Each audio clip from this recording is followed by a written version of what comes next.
अशिक्षित व भोळ्या भाबड्या महिला विडी कामगारांना मिळणारे पीएफ व पेन्शनमध्ये लुटणाऱ्या खासगी दलालांचा शिवसेना उद्धव बाळासाहेब ठाकरे पक्षप्रणित महाराष्ट्र कामगार सेना बंदोबस्त करणार असा इशारा महाराष्ट्र कामगार सेनेचे प्रदेशाध्यक्ष विष्णू कारंपुरी महाराज यांनी दिलाय।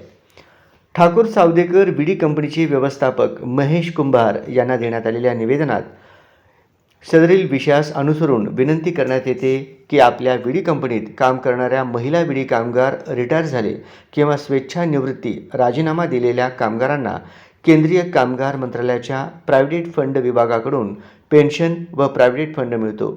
या कामगारासाठी आपल्या कंपनीकडून नेमणूक केलेल्या प्रायव्हेट फंड सल्लागार काम पाहतात।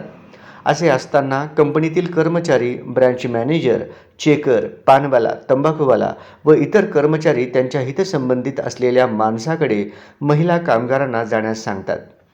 यामुळे विडी कामगारांची आर्थिक लुबाडणूक होत आहे। तरी माननीयांना विनंती आहे की आपल्या कंपनीतील ब्रँच कर्मचाऱ्यांकडून होणारा असे गैरप्रकार थांबवून विडी कामगारांची होणारे आर्थिक नुकसान थांबवावे ही विनंती असे नमूद करण्यात आले आहे।